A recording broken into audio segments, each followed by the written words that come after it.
Welcome and thank you for coming to the webinar series from the Eye and Ear Foundation called Sight and Sound Bites. This bi-weekly webinar series highlights research at the University of Pittsburgh School of Medicine. Today's topic, what makes a good surgeon? Advances in surgical training. I'm Heather Cronus-Danek, Director of Development of the Eye and Ear Foundation. The Eye and Ear Foundation supports research to advance care for vision, hearing, balance, voice, and cancers of the head and neck at the two world-renowned departments of ophthalmology and otolaryngology at the University of Pittsburgh. The funds we provide from EEF to support research are only made possible because of philanthropic support. Some housekeeping. Chat is disabled. Use the Q&A function. If possible, refrain from asking personal health questions. Please feel free to use the show subtitles function for closed captioning. You'll receive a survey tomorrow. Let us know how we did. And you'll be added to our email list for future webinars. I'm honored to introduce today's speaker, Dr. Carl Snyderman, who is both an MD and an MBA. He is professor of otolaryngology and neurosurgery at the University of Pittsburgh School of Medicine and director of the Center of Cranial Base Surgery. Welcome, Dr. Snyderman. Thank you, Heather, and welcome everyone. It's great to be here today, and I appreciate you joining our webinar. And if you've ever had surgery, then this topic should be of interest to you. So we're going to talk about what makes a good surgeon with a focus on the new technology, endoscopic surgery. And my usual caution with all my presentations is some viewer discretion is advised, since I have a few gory looking pictures, but I've kept them to a minimum for this presentation. So let's start off by talking about some of our training methods. The General Medical Education group has recognized core competencies that we want to test for during residency. And so these are all the areas that a surgeon is expected to demonstrate proficiency. As we know, however, there are doctors, surgeons who slip through the cracks. If you follow the Netflix series Dr. Death, which is based on a neurosurgeon who had terrible outcomes with spine surgery, you'll realize that we don't do a great job of training some surgeons. And more importantly, we don't do a good job of monitoring the skill levels of surgeons. So how do we train surgeons? We start off with a novice surgeon, someone just starting a residency, and they're expected to progress through multiple levels: advanced beginner, competent, proficient, and finally expert master. And we have tools that we use to grade the surgeons during residency to monitor how well they are progressing through these stages. And by the time they finish residency training, we would expect everybody to be competent, but that doesn't mean they're proficient, and not everybody's going to become an expert or master surgeon. And why is that? Why do people differ so much in their abilities to progress along this pathway? And more importantly, how can we improve our training methods such that everybody becomes competent and in as short a time as possible?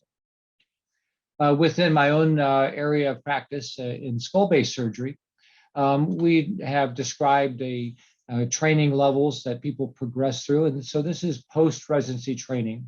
So this is someone who's done a fellowship and is out in practice. And this mirrors our own learning curve over the years.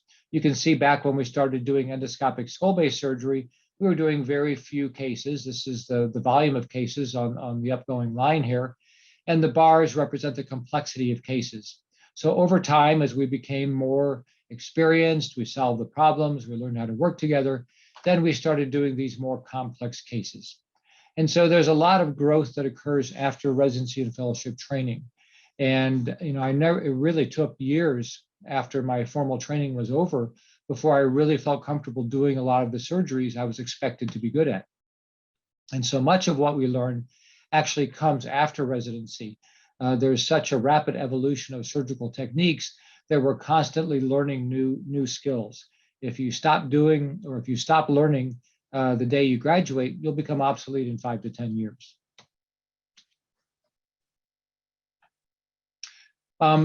We know from studying other types of surgeries, and here I'm talking about endoscopic cholecystectomy, which is simply gallbladder surgery. We know from looking at other surgeries that being good in one area doesn't necessarily make you good in another area. And if you don't have experience doing endoscopy, doesn't mean you're not going to be good at it. And it's the number of years in practice isn't necessarily a good indicator of proficiency. And it really comes down to how many times have you done this specific type of procedure. And so that's our goal, is to practice the same thing over and over again. In gallbladder surgery, they have what's called a critical view of safety, where you're expected to achieve this view of these key structures so that you can avoid injury. And that's something we can look for in surgical videos. I'll talk about that more later. Although much of our training occurs in the operating room, that's not sufficient. And so we really have to look outside the operating room to enhance the training experience. And we can do that with surgical simulation devices, or more commonly anatomical dissections. And so here's a cadaveric dissection, practicing skull-based surgery techniques. And cadaveric dissection is sort of the gold standard for learning procedures outside the OR, but it has limited availability. It's expensive, and it's difficult to have that facility. So increasingly, we're looking for other sort of lower cost, lower fidelity methods to achieve the same training. In laparoscopic surgery, which is really just endoscopic abdominal surgery, there are a number of simulation devices as shown here. There are box trainers where you can practice laparoscopic skills with computer simulation. And these machines can measure all kinds of things: your hand movement, how quickly you do things, how much tremor you have. And so it gives you a lot of feedback on how someone is doing. And then within sinus surgery and skull-based surgery, there are some very nice models that are available now. Here's one from Germany that has very realistic anatomy, and it has sensing devices embedded within the model. So you can drill the bone just like you would in a real person. And it alerts you when you injure key anatomical structures. It can tell you if you've injured the vessels or nerves. And you can demonstrate that the surgeon gets better over time. The number of injuries decreases, the time to complete the surgery decreases. And so now we have an objective metric that tells us how someone is performing. And we're always looking for new simple devices for training. Here's one that we developed called the chicken wing model. And so we take chicken wings from the grocery store. We can inject them with latex to color the vessels. And then we put this in a styrofoam box. And then the surgeon can practice, two-hand endoscopic microvascular surgery. And so this is a very inexpensive, very easy model. It's very realistic. It's very similar to the real procedure. And so our studies have shown that people get better over time. And even a medical student who starts at a very low level of expertise can very quickly train up to the level of the experienced surgeon. Further studies have validated this model by comparing it with a cadaveric surgery. So we had surgeons train on the chicken wing model first, and then we had them perform an endoscopic vascular dissection in a cadaver, which is an operation that we do in the operating room. And we showed that there was improvement over time, and that the untrained students, it took longer for them to complete the surgery. And you can also the quality of the dissection improved with training. So we validated that training in the lab actually translates into superior performance in a surrogate operation. So what does it take to be a surgeon? This is from the American College of Surgeons website, where a surgeon says, the most important traits are intelligence, professionalism, conscientiousness, creativity, courage, and perseverance. When we think of a surgeon, we think about dexterity, the ability to use your hands and perform very precise tasks. But what we realize now, though, is that really just a very small part of what it means to be a surgeon. Here's an interesting process that was tried in Japan. It was a competition for a spot in medical school. And so they had the students practice creating sushi with a single grain of rice, and also doing origami figures with these 1 centimeter squares. And based on the ability of the surgeons to do this, they were graduated or won the opportunity to go on to medical school. But once again, even if you're good at this kind of a task, doesn't mean that you're going to be a good surgeon necessarily.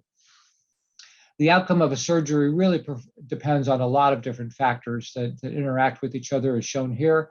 It's not only the technical skills, it's non-technical skills, knowledge, surgical judgment, sort of how you feel overall, stress and fatigue, the ergonomics of the surgery, the operating room environment, and the complexity of the case. So lots of things play a role on the outcome. Well, there has been a revolution in surgery over the last few decades with the introduction of endoscopic technology. And this has really just marched across all of the surgical disciplines, starting with urologic surgery through general surgery to ENT, and finally to neurosurgery with cranial-based surgery. And so, question is, does this require a different skill set?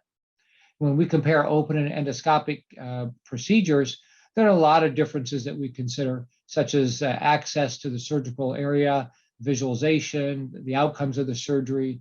But one thing we don't really consider are how are we changing the skill set with endoscopy?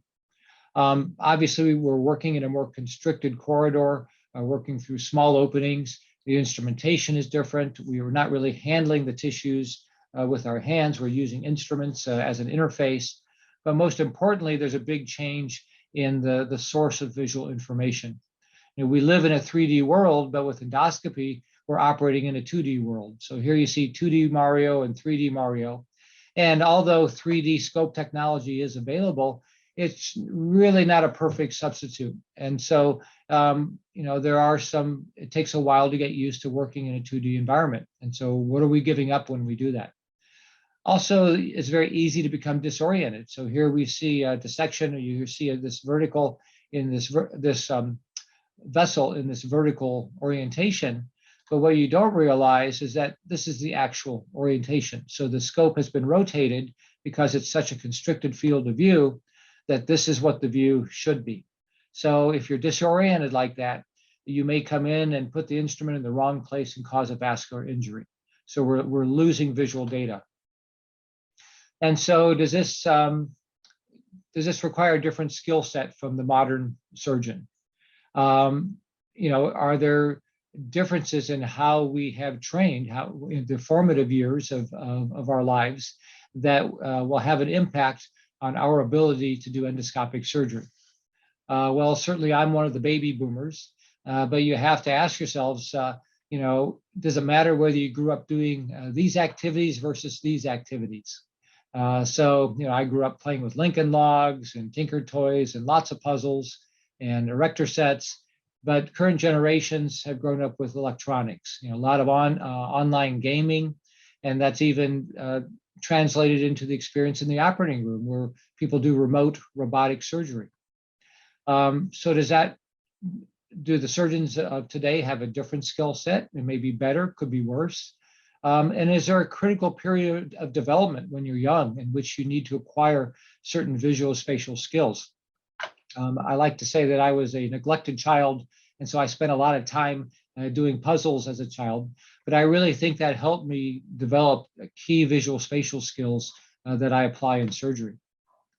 There have been studies looking at this, and although some show benefits of prior video game experience, the impact is actually quite minimal, and it probably is only an impact for someone who's a novice and just starting to train.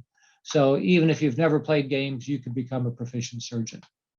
And here's a recent review of the literature on sort of your aptitude for doing these types of activities.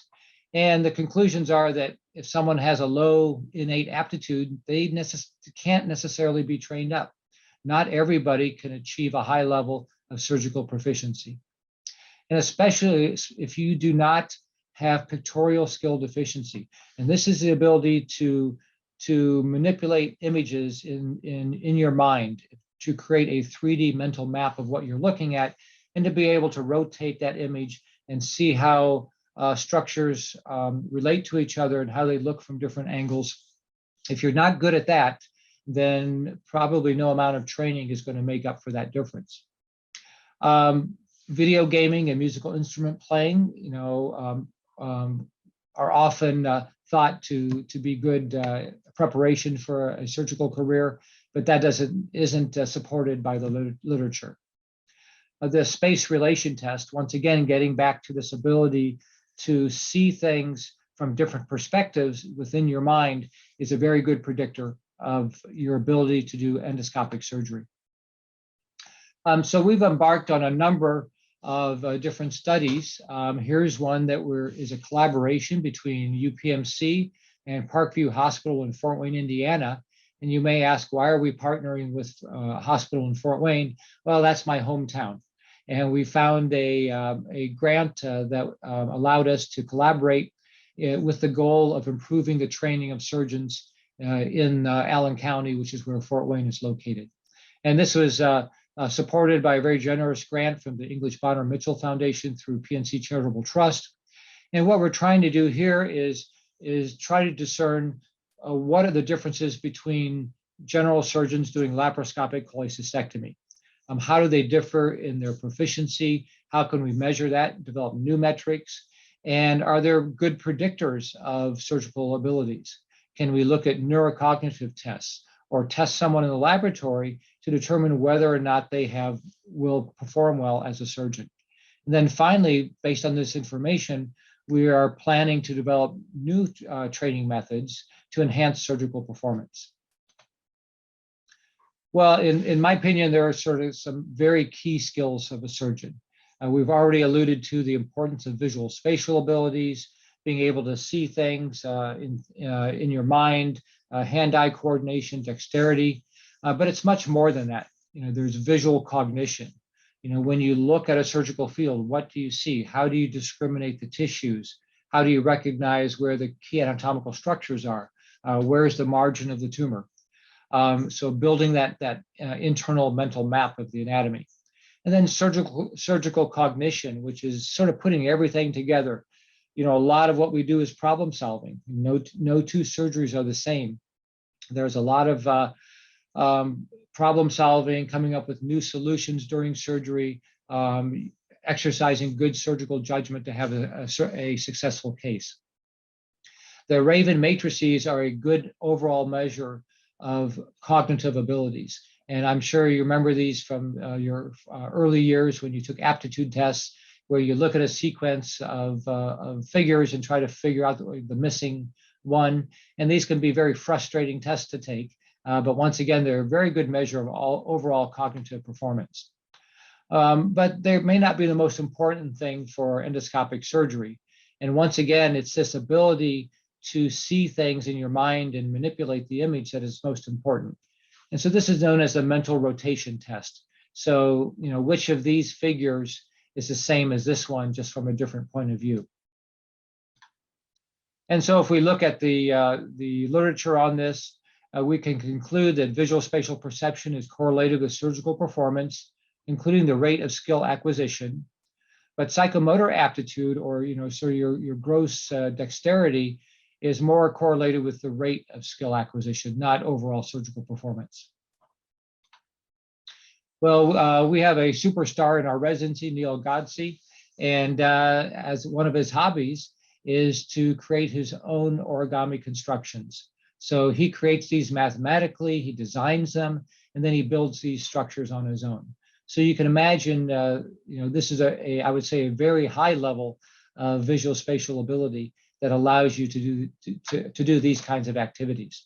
But this is, I think, what is essential skill for a surgeon. But that's not all that's needed. Surgery is a very creative process. it has been compared to playing jazz music, where there's you need not just the knowledge and the technical skills, but you need to be able to improvise, to innovate. You're playing off the activities of others. Every performance is different. It's a very active creative process.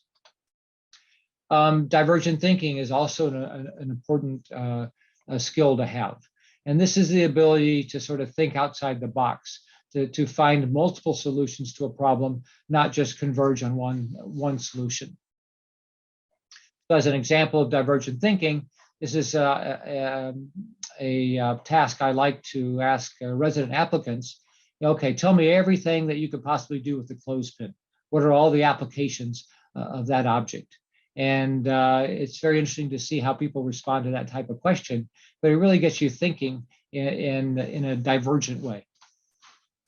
Okay, how do we assess surgical performance? That's increasingly important at all stages of a surgeon's career. We have indirect measures. We can look at patient outcomes, how long they're in the hospital, whether they are readmitted to the hospital. There are more direct measures such as injury to the patient, bleeding, wound infection, those kinds of things.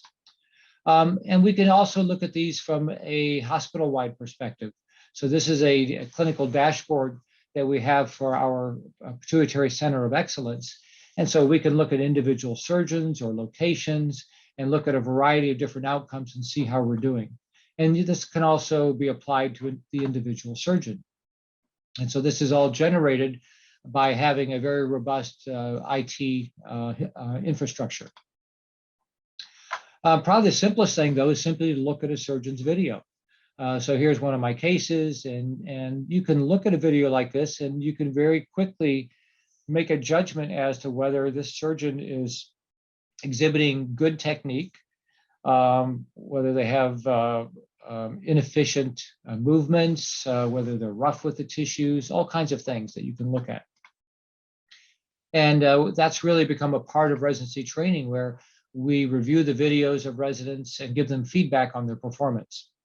And this could be objectively assessed using a variety of different tools. The one that we use most commonly is called the OSAT, or the Objective Structured Assessment Tool. And you can see the different categories that we use for rating: respect for tissue, time and motion, instrument handling, knowledge of instruments, flow of operation, use of assistance, and knowledge of the specific procedure. And so we can give a score, and this is a good way to really look at improvement over time, or to compare different individuals. So we can capture a video from any surgery. Since so many of our surgeries are endoscopic or microscopic, we have great access to recordings of these surgeries. And there's technology that allows us to even track the movement of instruments. We can see how efficient somebody is with the use of instruments. And here's something very innovative. Here's a website where you can upload your own cholecystectomy videos, and this machine learning algorithm will analyze the video for you and give you a rating. It will tell you whether you achieve this critical view of safety. And this is a learning algorithm. So the more videos that people post, the better it becomes at analyzing videos. And these are skills you can really teach anybody to do. You can take unskilled medical students or college students and train them to review videos and give very reliable feedback. But there's more than just looking at technical skills. We want to assess the entire performance of the surgeon. So here's a tool for looking at non-technical skills for surgeons, such as situation awareness, decision-making, communication and teamwork, and leadership. We can go back to these models that we talked about and use these to assess performance. So these laparoscopic computer simulation trainers, they have a number of metrics that they can capture that allow us to very accurately measure progress and compare individuals. And the FACON model I already talked about, its ability to capture data regarding efficiency of surgery and injury to structures. So, what we're getting to is the ability to really assess the surgeon throughout the course of their career. Whether it's during training or after training or near the end of their career, assessing their performance, and also assessing their performance through the entire perioperative period, the entire time flow of the surgical experience, whether it's pre-op, intraoperatively, or post-op. Well, there are lots of applications of these tools. One obvious one is, can we select better candidates for surgical training? As I mentioned before, not everybody has the innate abilities to be a good surgeon. So can we weed those people out? Can we identify those people who are going to need more attention, more training to get to a proficient level? We obviously can improve the training process. These tools can also be used for certification to determine if a surgeon is capable of performing a specific procedure. It has great value for alerting us to a physician who is impaired. And that is not just the aging physician, but physicians at any stage of their career, whether it's due to illness or other factors. And then also to identify the surgeon whose skills are not up to speed and needs remedial training. I mentioned that so much of what we do is something that we learned after our formal training. And so it can be harder to acquire new skills later in your career. And so we need tools that will identify those who need more training. And then I'd like to finish up with some very exciting research that's ongoing. This is a presentation that one of our medical students is giving at the annual meeting of the Association for Surgical Education this week. And this is using neurocognitive testing, specifically neurocognitive games, to try to differentiate between the high-performing and low-performing surgeon. So we're using mostly medical students to measure their aptitude for surgery and want to see if that's correlated with their self-selection of a medical specialty. In other words, students that go into surgery, do they have a greater aptitude for that? And then, this is our hypothesis that neurocognitive function is predictive of performance of simulated surgical skill tasks. So we're using a lot of these tests that we already talked about. We have a battery of online brain games that Lumosity is letting us use. We talked about the Ravens matrix already, the sort of the fill in the blank puzzle. And then we also have some simple jigsaw puzzles. How quickly can you put together a small puzzle? And then for surgical skills, we're using the laparoscopic computer simulation trainers, and finally the chicken wing model. We've studied about 37 medical students, or mostly medical students so far. And I'm just going to highlight a few of the results. One of our early outcomes showing that the ability to complete a puzzle is highly correlated with the overall measure of cognitive function with the Ravens matrix. So once again, it's measuring that visual spatial ability. The Lumosity brain games I find very entertaining. I participate in these. I don't know how many of you do, but the idea is that you can enhance specific cognitive function by playing games. And so there are different categories of games: problem solving, attention, memory, flexibility, and speed. And these games are a lot of fun to do. It's hard to know if they're making me any smarter, but they're certainly entertaining, and it's good to see how you match up against others. So you can see how there's a learning curve. Very quickly, you can sort of get up to your plateau, and your goal obviously is to maintain that plateau. You can see how you score in different categories, what areas you're strongest in, and then you can also compare yourself to your age peer group and see how you compare. So here's an example of one of the games called Ebb and Flow, and this is a challenging game. You're using a mouse cursor, and you have to point the direction of the leaf when it's green and the direction it's moving when it's yellow. So your mind is switching back and forth between those two tasks. And you can see the person performing this game is actually very good at it. It's very fast. And so we showed that performance on this game was highly correlated with the ability to do laparoscopic skill trainer tasks. Here's another game called Lost in Migration. And this also measures selective attention. And so you have to look at the middle bird in each sequence and hit the cursor key showing which direction it's pointed. And you can see it's not the same direction of the rest as the rest of the birds. And this also had a very strong correlation with laparoscopic skills.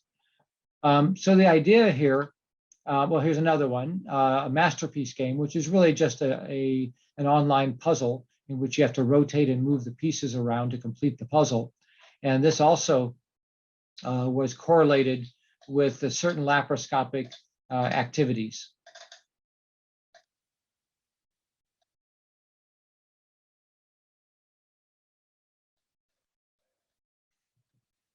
A little audio feedback from the person performing this, but all right. And then we wanted to see if these were predictive of performance for an actual sort of surgical procedure using the chicken wing model as a surrogate. And the masterpiece, or spatial reasoning, and COI, which is a test of divided attention, were highly correlated with this performance on this model. And so looking at the chicken wing model, we can, I hope you can see there are clear differences between those people that we rate as high performers versus low performers using the OSAT model. And so here you see the opening incision, and then here you see the dissection of the neurovascular bundle. So here's someone who's very good at this. Here's someone who scored very poorly. And you can see the very erratic movements, difficulty keeping the instruments in the right place. They're instructed not to injure the nerve, and this person is grasping the nerve and pulling on it. So I would give them a big fail. But once again, sort of a marked difference in the abilities of these two surgeons at the same level of their education.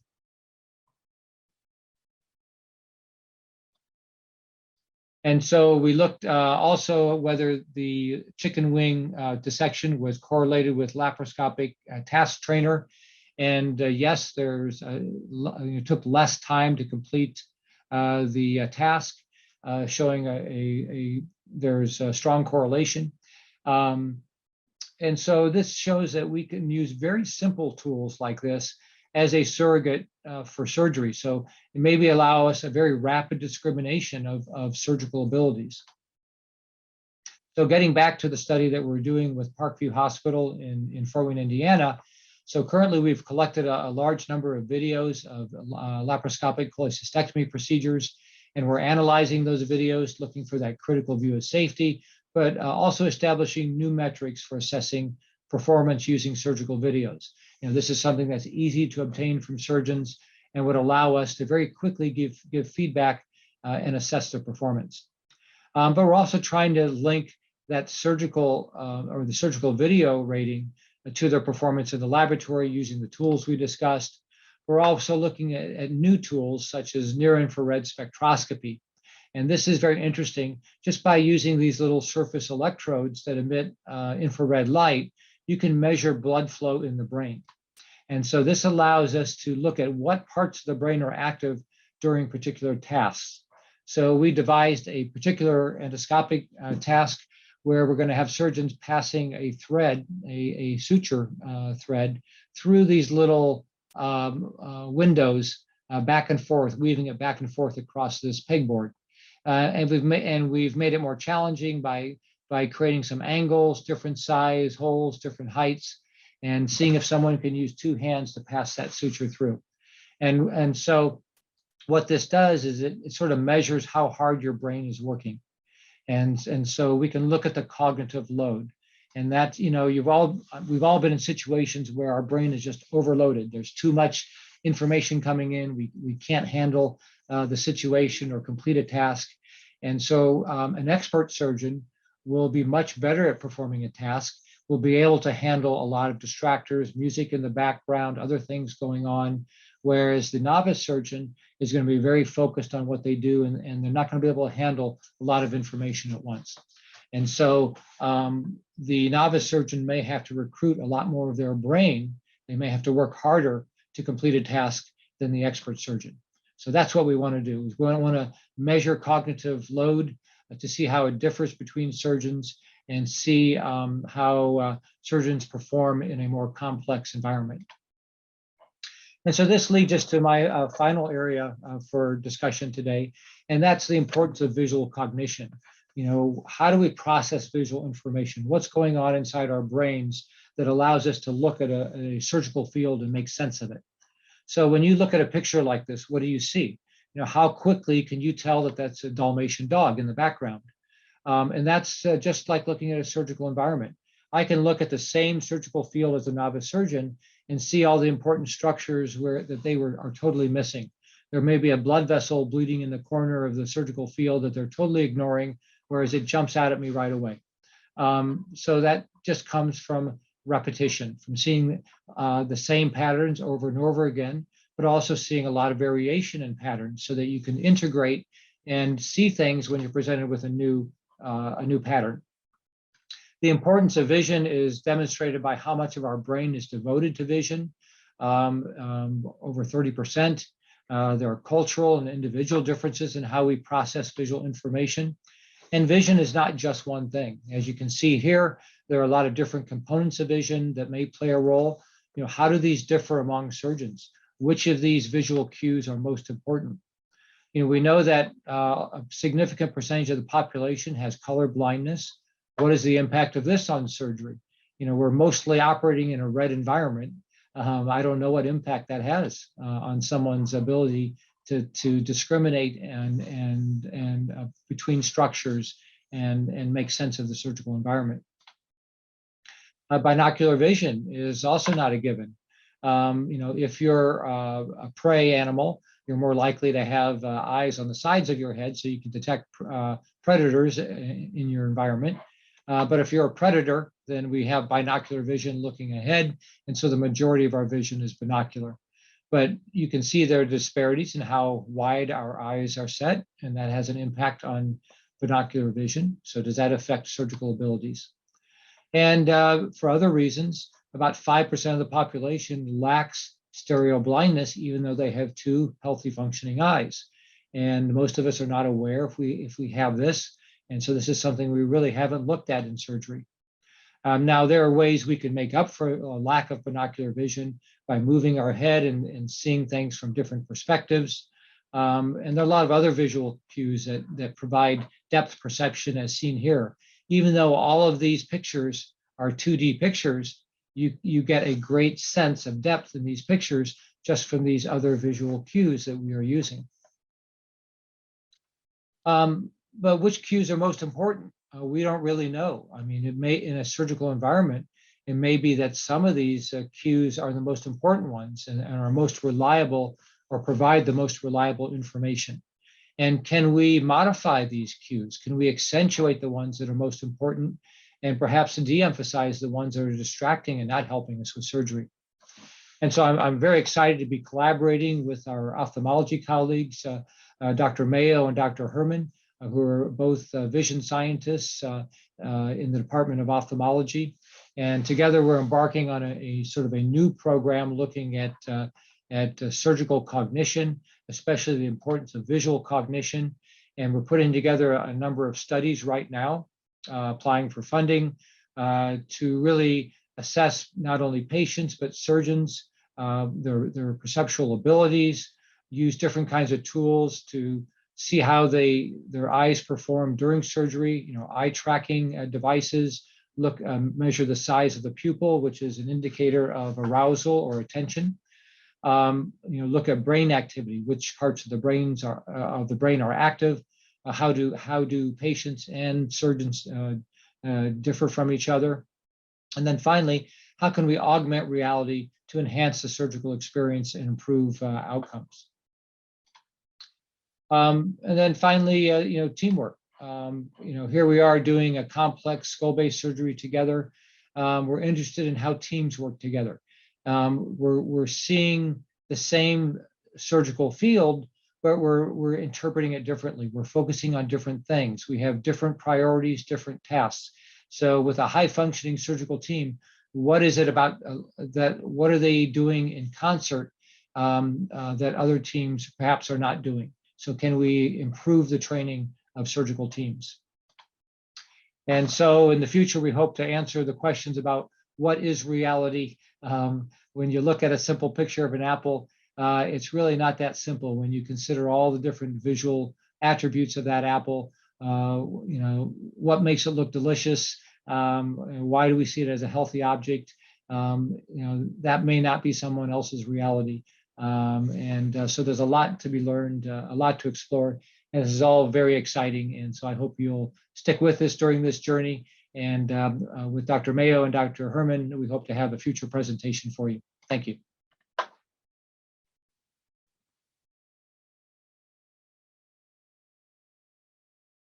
You're muted. Now I am not. Thank you. Dr. Snyderman, thank you so much. So we're getting quite a few questions in, but I had some of my own as we're starting. So we're talking about visual cues. Can you, as a surgeon, say you're slightly deficient in one area or not as strong in one area? Can another area pick up to overcompensate? It's very likely. It's very likely. I mean, it's like someone who's lost their hearing or someone who's lost their vision, relying more on auditory cues. And what we didn't talk about is integration of senses. Even though vision is one of our most important tools during surgery, it's not the only one. We listen to the sound of drills. We can tell when the bone is getting very thin based on a change in the pitch of the drill. And so that's one of those sort of subliminal auditory cues you have, where you're listening to heartbeat of the patient in the background, and the pitch drops, so the patient's oxygenation has decreased. These aren't things you're really paying attention to, but your brain is still getting that information. So yes, I think as we identify surgeons who are deficient in certain areas, we're going to find that we can modify the visual environment to accommodate or make up for that deficiency. And on that point, I remember you were talking about, the scoring chart, and did somebody make too many moves? Was someone tentative? Does that anxiety for a younger surgeon kind of melt away? And so someone may have those skills, but they're nervous. I mean, how do you evaluate that as well? I think most everybody can train to the same level. But some people are going to get there very fast. Other people are going to require more time. And so the way you get over anxiety is through repetition. It gets back to the cognitive load. How much information are you trying to process? And it's like first time you drive a car, you're white knuckling it, you're staring at the road right in front of you, and to the point where you're just taking one finger to turn the steering wheel and texting at the same time probably. So it shows you how we very quickly adapt and as we improve our skills, and it really becomes what we call an autotelic activity, something you can just sort of do automatically without even thinking about it. It's the same way with surgery. If you do enough of it, it becomes very automatic, and the stress goes away. Good point. And then finally, my questions. So, we talk about how people in more urban areas with teaching hospitals have a greater chance to keep sharpening their skills. What can be done for surgeons that are in more rural areas, but who want to keep up with their skills and want to grow their skill set? What are we doing at University of Pittsburgh to help surgeons with that? Well, I mean, the technology has really leveled the playing field. A perfect example is our relationship with Parkview Hospital. So all this work is being done remotely. So, they can upload videos to us, or we could watch videos live streaming, give feedback, or review them afterwards and give feedback. They can also duplicate the skills training in the lab. We're developing new methods of training. They can duplicate that in their own lab, have their own training sessions, so we could monitor that as well. So, and there's no reason we couldn't do that with rural surgeons who are not in academic centers as well. That's wonderful. So we have quite a few questions that we need to get to. So, question number 1. Use of robotics or laser require the same skills of the surgeon using incision or traditional techniques? I'm not a robotic surgeon, so I can't necessarily speak on that intelligently, but I mean, it's a different type of skills. And robotics is nice because it allows your hand to recreate movements with the robot that you couldn't do or would be very awkward using traditional instruments. But I'm sure it has its own learning curve where you're getting used to using the controls. It's like people who grew up with gaming using a Game Boy and moving their thumbs around. There are studies showing that has a good correlation with ability to do laparoscopic surgery early on, because people already have some of those visual spatial skills. It doesn't necessarily predict how good they will become, but it shortens the learning curve. So yeah, I think every type of technology requires a retraining, developing a new set of skills. Great point. So we have a lot about surgical teams. So the OR team isn't just surgeons. Can you speak to recognizing the expertise of other professionals in the OR and the surgeon's ability to be a positive team leader to benefit the patient? That's a great question. Well, the Weiser Center here for years has been training teams, operative teams, and it has a full mock OR for simulation training. And increasingly, surgeons are getting involved in that as well. So it's not the OR staff, it's the entire team. And one of the things that we're trying to do is to train people on rare events. So an emergency situation in the OR, to practice what's everybody's role. What is the anesthesiologist going to do in that situation? What is the scrub tech going to do? What is the surgeon doing? And so it's that kind of training, I think, that really improves your ability to handle those rare crisis modes. Thank you. Very thought-provoking presentation, Dr. Snyderman. Question. Some folks might not have the innate abilities for advanced visualization and mental modeling. Can those skills be taught? We don't know, but that's one of the exciting things we're going to look at. I think pattern recognition is one of the most important skills a surgeon has, and that's accumulated over years and years of experience. And one of the studies that we're going to be doing very soon with the laparoscopic cholecystectomies is to try to train visual cognition over a shorter time period. So by showing lots of pictures, lots of videos of good technique, good anatomy, can we develop that data bank in the brain of all the anatomical variations and different orientations, and make that surgeon or enhance their pattern recognition? I think we can, but there may always be some differences between individuals.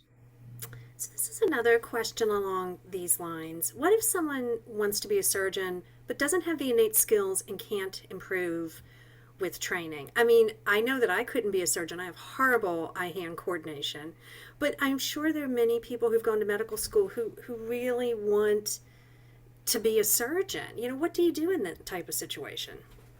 Well, I joke that I can train a baboon to do surgery, and I think that's mostly true. Most of what we do as a surgeon is not dependent on dexterity.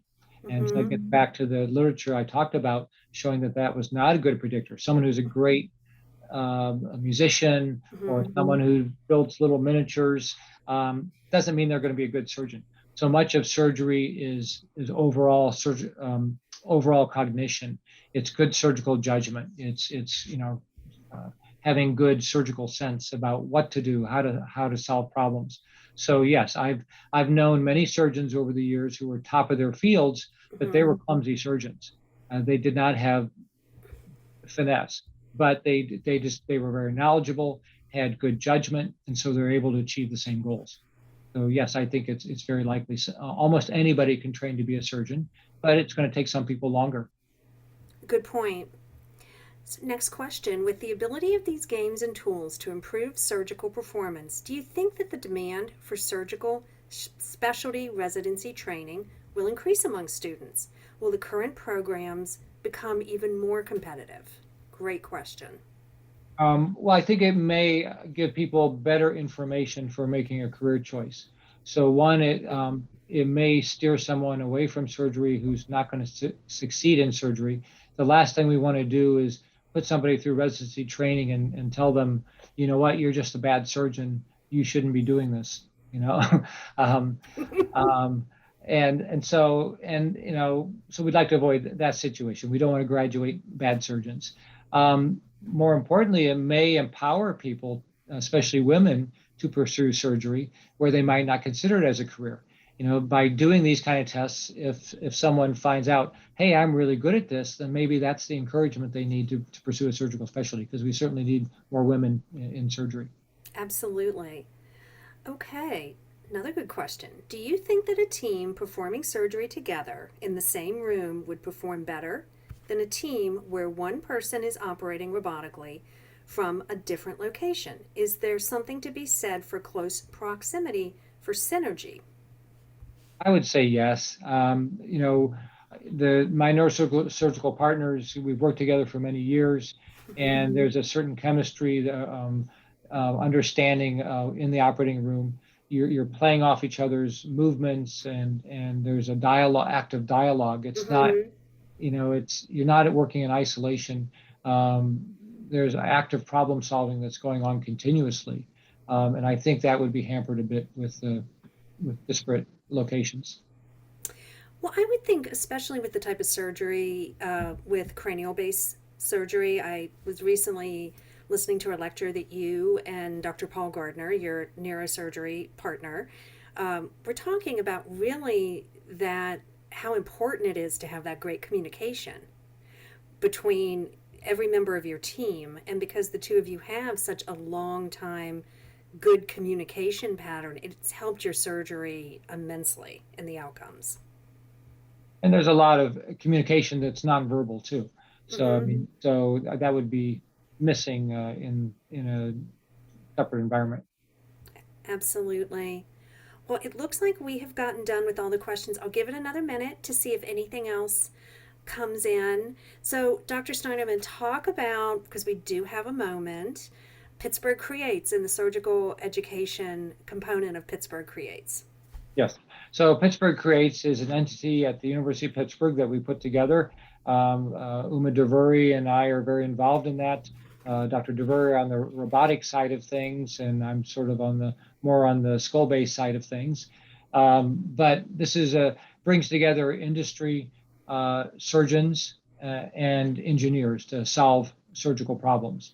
And all of the focus is on minimally invasive surgical techniques. We really deal with all kinds of surgical issues, and they're really creating an open environment for working with industry to develop the next generation of technologies.